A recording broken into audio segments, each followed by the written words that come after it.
Hello மக்களே, இன்னைக்கு நான் ஒரு செம்மையான ஒரு வேலை வாய்ப்போட தாங்க உங்களை வந்து சந்திச்சிருக்கேன். ப்ரொவைட் பண்ணுறது யார் அப்படின்னு சொல்லி பார்த்தோன்னா, நம்மளுடைய ஃபெடரல் பேங்க் இருக்கு இல்லையா, இவங்க தான் இப்போதைக்கு வேலைக்கு ஆட்களை எடுத்துகிட்டு இருக்காங்க. அதுவும் எக்ஸாமே இல்லைங்க, எக்ஸாமே இல்லாமல் நீங்கள் டைரெக்டாக வந்து அப்ளை பண்ணலாம் அப்படின்ற மாதிரி சொல்லியிருந்திருக்காங்க. ஸோ இந்த டேட் ஆஃப் நோட்டிஃபிகேஷன் அப்படின்றது 6ஆம் தேதி ரிலீஸ் ஆகிருக்கு. லாஸ்ட் டேட் வந்து 18/2ங்க.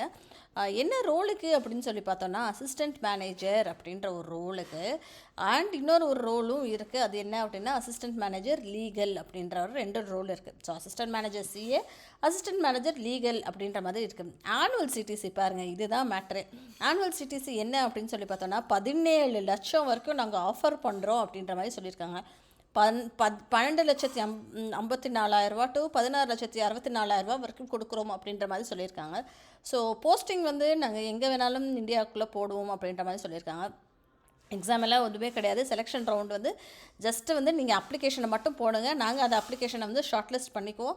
ஷார்ட் லிஸ்ட் பண்ணிவிட்டு அந்த அப்ளிகேஷன் யாரோட அப்ளிகேஷன் நல்லா இருக்கோ அதை வந்து ஷார்ட் லிஸ்ட் பண்ணிட்டு அப்புறம் டேரெக்டாக பர்சனல் இன்டர்வியூக்கு உங்களை கூப்பிடுவோம் அப்படின்ற மாதிரி அவங்க சொல்லியிருந்திருக்காங்க. ஸோ ப்ரொபேஷனல் பீரியட் வந்து 1 வருஷம் இருக்கும் அப்படின்றதையும் சொல்லியிருந்திருக்காங்க. சரிங்களா, யாரெல்லாம் இதுக்கு அப்ளை பண்ணலாம் அப்படின்னு சொல்லி பார்த்தோன்னா, அசிஸ்டன்ட் மேனேஜர் சிஏ அப்படின்ற ரோலுக்கு வந்து மினிமம் குவாலிஃபிகேஷன் என்னவா இருக்கணும் அப்படின்னா, சார்ட் அண்ட் அக்கௌண்டன்சி படிச்சிருக்கணும் அப்படின்ற மாதிரி சொல்கிறாங்க. சரிங்களா, ஸோ அதுக்கப்புறம் வந்து நீங்கள் கிளாஸ் 10th-லையும் 12th-லையும் 60% மார்க் வாங்கியிருந்திருக்கணும் அப்படின்றதையும் எதிர்பார்க்கப்படுகிறது.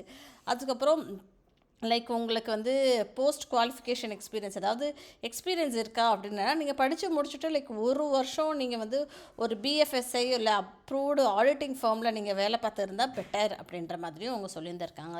சரிங்களா, அடுத்தது வந்து அசிஸ்டன்ட் மேனேஜர் லீகல் அப்படின்ற ஒரு ரோலுமே இருக்குது. இதில் என்ன அப்படின்னு சொல்லி பார்த்தா, கிராஜுவேஷன் இன் லா. ஓகே, நீங்கள் வந்து கிராஜுவேஷன் பிஎல் இருக்கு இல்லையா, லாவில் வந்து கிராஜுவேஷன் முடிச்சிருந்துருக்கணும் அப்படின்றதையும் எதிர்பார்க்குறாங்க.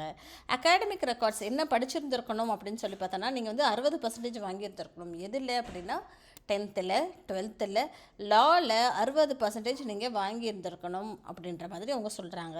சரிப்பா, வேறு ஏதாவது எக்ஸ்பீரியன்ஸ் வேணுமா அப்படின்னு சொல்லி பார்த்தோன்னா, அட்வொகேட்டாக வந்து நீங்கள் வந்து பார் கவுன்சிலில் வந்து 1 வருஷமாவது நீங்கள் ஆக்டிவாக ப்ராக்டிஸ் பண்ணியிருந்துருக்கணும் அப்படின்ற மாதிரி சொல்கிறாங்க. கிரிமினலில், சிவில் கோர்ட்டில் இந்த மாதிரி நீங்கள் வந்து ஒரு இன்டர்ன்ஷிப்பாவது நீங்கள் படிச்சிருந்துருக்கணும்ப்பா அப்படின்ற மாதிரி அவங்க எதிர்பார்க்குறாங்க. சரிங்களா, ஸோ வயது அப்படின்னு சொல்லி பார்க்கப்போ ஏஜ் வந்து 30 வயசை வந்து இது தாண்டி இருக்கக்கூடாது அப்படின்றது எதிர்பார்க்குறாங்க. சரிங்களா, நேஷ்னாலிட்டி வந்து இந்தியன் நேஷ்னலாக தான் இருக்கணும் அப்படின்ற மாதிரியும் எக்ஸ்பெக்ட் பண்ணுறாங்க. இல்லை, நான் இந்தியாவிலலாம் படிக்கலப்பா, நான் ஃபாரின் யூனிவர்சிட்டியில் படிச்சிருந்தாலும் ஓகே, நாங்கள் அக்செப்ட் பண்ணிக்கிறோம் அப்படின்ற மாதிரி அவங்க சொல்லியிருக்காங்க. உங்களோட ஏஜு, குவாலிஃபிகேஷனு, ஒர்க் எக்ஸ்பீரியன்ஸு இது எல்லாமே ரொம்ப முக்கியம் அப்படின்ற மாதிரி சொல்லியிருக்காங்க. செலெக்ஷன் ரவுண்ட் அப்படின்றது வந்து ஜஸ்ட்டு இங்கே கொடுத்துருக்காங்க பாருங்கள், அப்ளிகேஷனை வந்து ஷார்ட்லிஸ்ட் தான் பண்ண போகிறாங்க. அதுக்கப்புறம் உங்களை வந்து பர்சனல் இன்டர்வியூ கண்டக்ட் பண்ண போகிறாங்க. ஓகேங்களா, எல்லா செலெக்ஷன் ரவுண்டுமே வந்து ஈஸியாக தான் இருக்கும். ஸோ அவங்களோட ரிக்குவயர்மெண்ட்க்கு ஏற்ற மாதிரி தான் ரவுண்ட்ஸ் இருக்கும். ரிட்டன் எக்ஸாம் கிடையாதுங்க, நீங்கள் எக்ஸாம் எழுதணும் அப்படின்ற அவசியம் கிடையாது. ஜஸ்ட்டு அப்ளை மட்டும் பண்ணுங்கள். அவங்களோட க்ரைட்டீரியாவுக்கு நீங்கள் ஃபிட் ஆனீங்க அப்படின்னா உங்களை டெஃபினட்டாக நாங்கள் கூப்பிடுவோம் அப்படின்ற மாதிரி அவங்க சொல்லியிருந்திருக்காங்க. சரிங்களா, ஸோ மோஸ்ட்லி எங்கேடா பர்சனல் இன்டர்வியூ இருக்கும் அப்படின்னு சொல்லி பார்த்தோன்னா, பெங்களூரில், சென்னையில், கொல்கட்டாவில், டெல்லியில், எர்ணாகுளமில், மும்பையில் இருக்கும் அப்படின்ற மாதிரி சொல்லியிருந்திருக்காங்க. அது போக வேறு என்ன அப்படின்னு சொல்லி பார்த்தோம் அப்படின்னா, எப்படி அப்ளை பண்ணுறது அப்படின்னா, கேண்டிடேட்டை வந்து லைக் 6ஆம் தேதியிலேருந்து 18ஆம் தேதி வரைக்கும் நம்மளுடைய February மாதம் அப்ளை பண்ணலாம் அப்படின்னு சொல்லி இல்லையா.